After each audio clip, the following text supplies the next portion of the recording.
mga karinderya.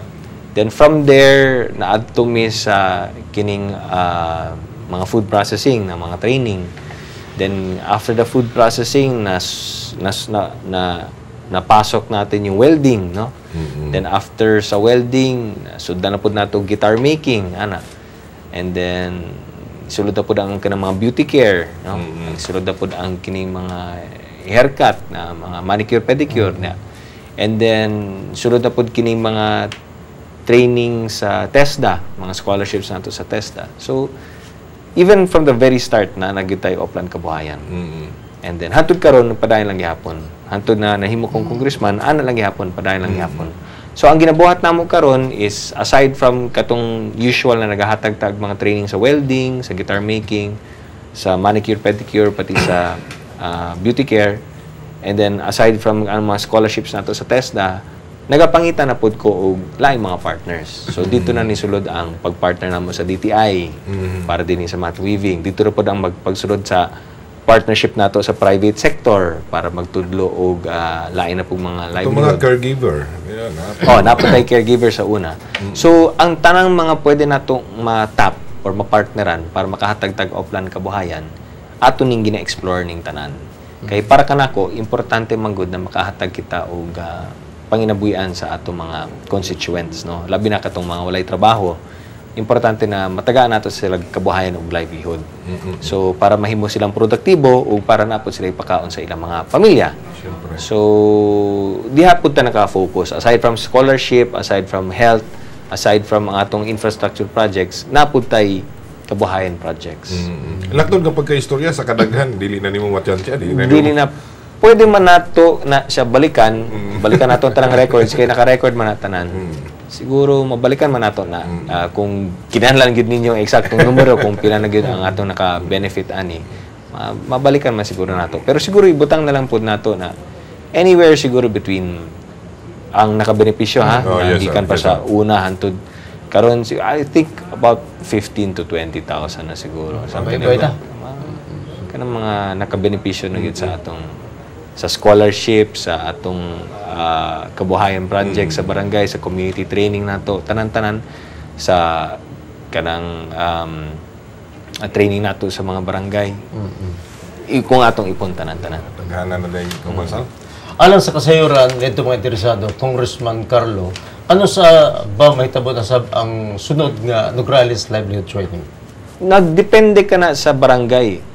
Kay na mga barangay, syempre, labi na sa mga barangay leaders nato, kabalo man na silang tanan. Kung gusto lang sila magpa-training, all they have to do is mag-request lang. Mag-request lang sila. So, kana lang, padala lang og request letter. And then, iandam lang nila kung kinsa ang mga partisipante. And then, i-schedule lang namo, no? Depende depende maguna sa trainer, kung availability is trainer. Kaya syempre, every week namang yun ay training na ginabuhat sa kada barangay. So, i-schedule namo ang trainer, i-schedule pa namo ang equipment. Ang importante magudaan ang tanan namo mga kabuhayan projects, walay gasto ang ato mga partisipante. Miski piso. Dili ginamon na sila ginapagasto. Maghatag mo yung kabuhayan project, livelihood project, livelihood training, kami tanan gasto. No? So, dili na mo gusto maghatag og livelihood training unya na ay counterpart or may counterpart ang partisipante. Kay para kanamo mamangganan naghatag ta og mao na ang tumong naton maghatag tag kabuhayan project tungod kay gusto nato matabangan ang partisipante, tungod kay ang beneficiary, tungod kay wa siya kwarta. Correct. Di ba? No.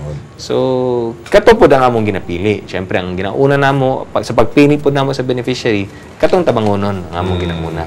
Ug tungod kay tabangonon siya, di po ta mag-expect na sila ang mubayad. So, ang pagbayad sa trainer, sponsor na nato na. Ang pagbayad sa materyales, sponsored po nato na. Pagbayad sa mga equipment, sponsored po nato na. Bisan sa certificate, sa pagkaon, sponsored nato tanan. Congressman Carlo, nakita na mo nga mitambong ka sa usa ka kalukan nga gipimutang diya sa pati na pangi katunggingon nga Habitat for Humanity event. Unsa ang anaa sa mao nga kalukan, Congressman? Well, kung makindom mo ang Matinapang ang isa sa mga barangay na naigo gyud ang pinaka naapektuhan nga barangay dito sa dakong baha na nahitabo dinhi sa siyudad sa Davao.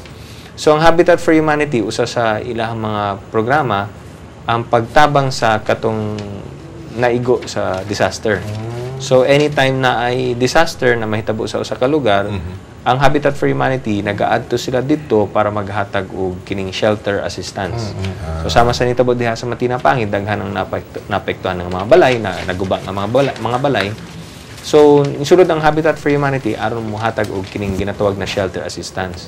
So doon na sila ginatawag na shelter kits na gi-distribute sa katong pinaka naapektuhan, pinaka marag nagubaan og balay. So gipili to siya sa kapitan in coordination with the Habitat for Humanity kung kinsa tong mga pamilya na pinaka grabe good, no? na naapektuhan and then sa baha. And then kato sila ang nakadawat sa shelter kit gikan sa Habitat for Humanity. So katong sa Habitat for Humanity karang ang kwarta na nakuha ang pondo or ang funding na nakuha pud nila gikan pud sa gikan sa gawas, gikan sa Langyang Nasod. I'm not sure if it's Netherlands. I think it was the Netherlands yata ang nahimong donor dito sa shelter kits na gihatag sa Matinapangid. Okay, alang nitong wala masayod, Congressman, kung unsa kining Habitat for Humanity project, pwede ba nimo kini mahisgot diri sa ato ang mga televiewers? Well, Habitat for Humanity, it's an international NGO, no? It's an international organization that focuses on providing shelter para sa kanang mga poorest of the poor or kanang mga those without homes. No? So, mao na ang focus nila. Okay. And the focus is also community development and targeting ang katong mga tabangonon gid kaayo ang ilang gina-target. Those without homes, kinatabangan nila na buhat sila or makapatukod sila sa ilang kaugaling mga panimalay. And active ang Habitat for Humanity dinhi sa atong nasod o labaw pa sa siyudad sa Davao. So it is a mixed ang pagtabang niya sa mga beneficiaries niya is na-sweat equity na ginatawag. In other words, the beneficiary will help build his own home. Marag ana ang pamaagi. So it's an international organization, so doon na po siya mga funding gikan sa gawas, gikan sa lain-laing mga nasod. Especially those mga dako mga nasod, mga dato nga mga nasod na gusto mo tabang sa mga pobre nga mga nasod sa manato. So it's an international organization that helps in developing homes for the poor. Okay. Congressman Carlo, sayod ang tanan nga gusto nimo mahatagag pagtagad kining programa sa pabalay.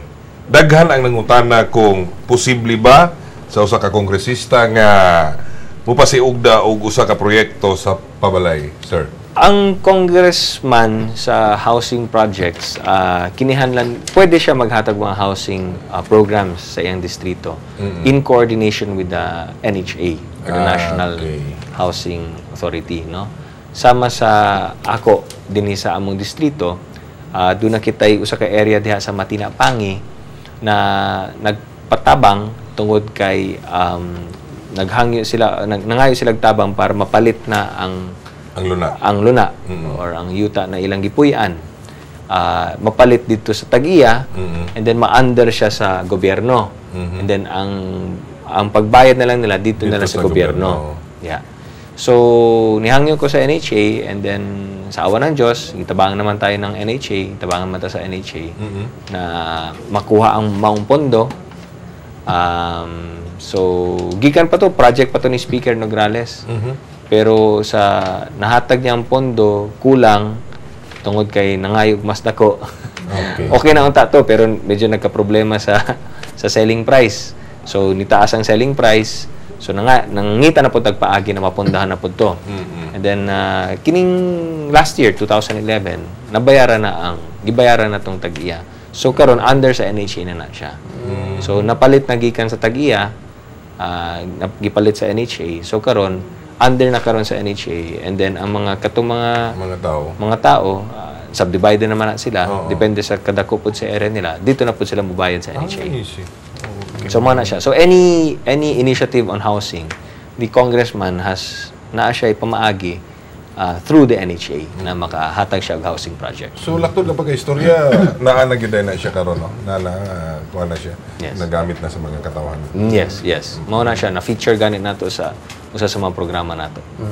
Doon ay medical mission nitong bagong tuig, Congressman Carlo, sa iyong magyapon amaong medical mission, amaong proyekto dito sa Matina? Yes, every month naatay usa or duha ka mga medical missions sa lain-lain mga barangay, no.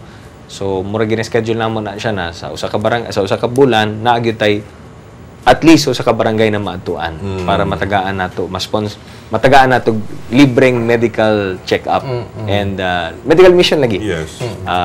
And then ang sulod sa medical mission nato is naatay mga doktor, mga volunteer doctors na mo check up sa mga constituents, no, sa atong mga residente dito.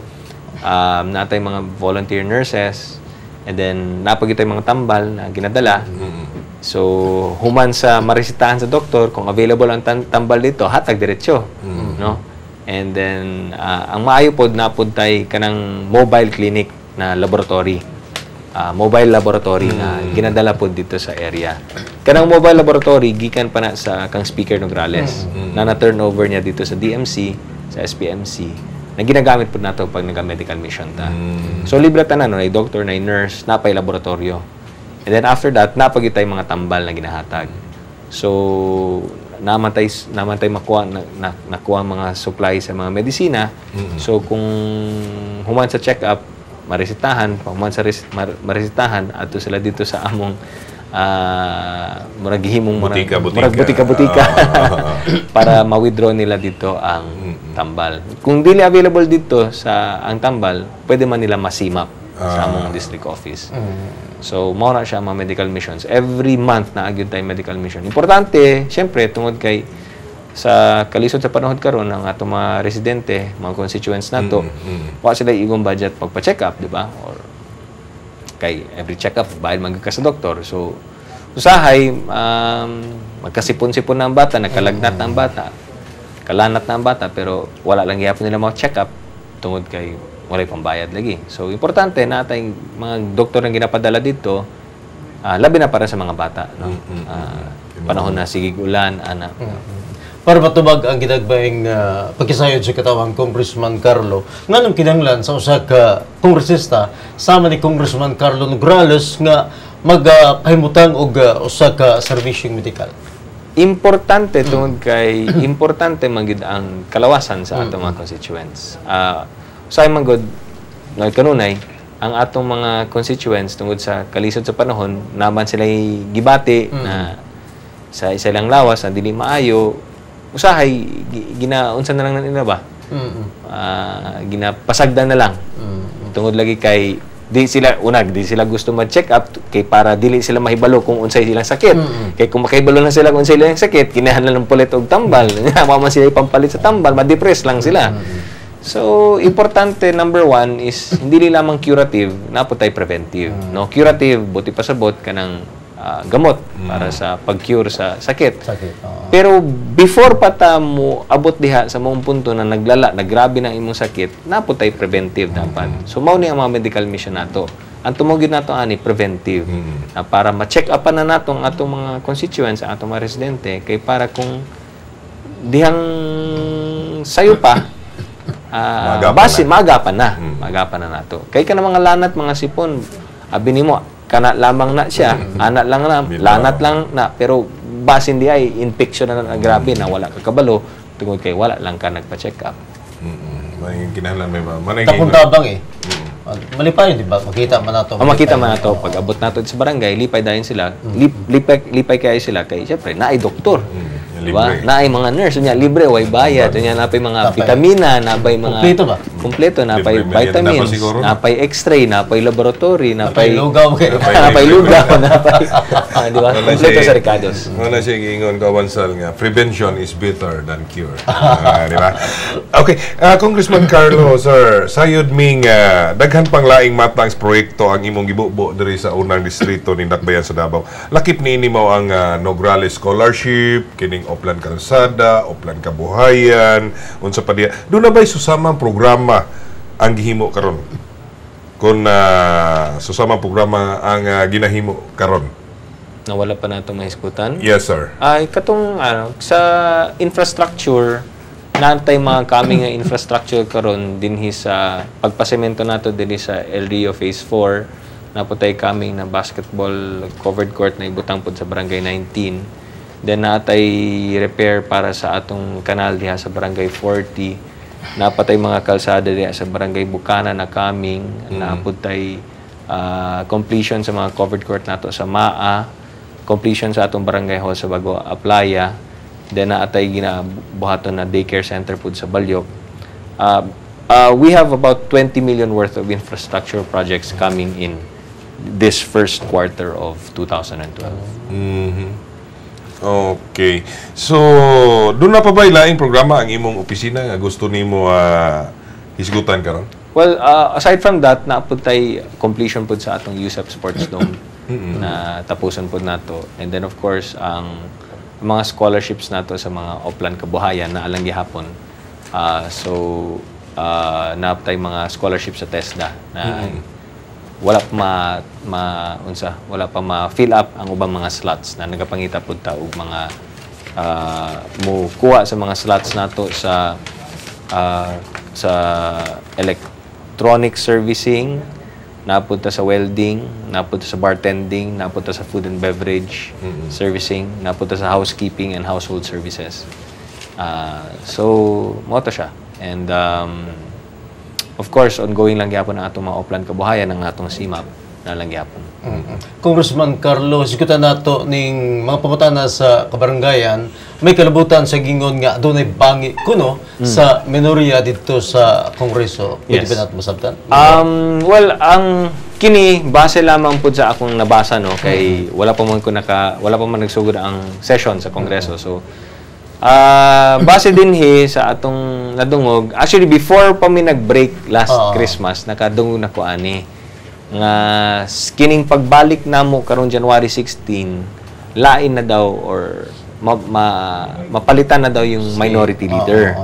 No? So January 16 expected namo na bag-o na ang minority leader sa House of Representatives tungod kay naay term sharing agreement si Congressman Lagman ug si Congressman Suarez.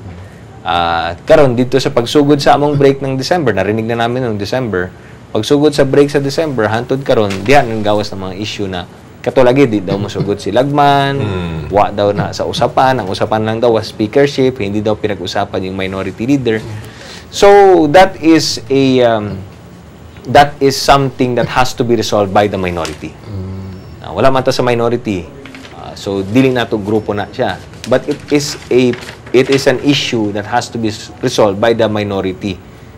And it has to be resolved kay dili po nato gusto na magsugod ang among session na wa ta kabalo kung kinsa man ang i-address na among minority leader. Di ba? Importante na importante na naatay ma-identify na minority leader because diha sa plenary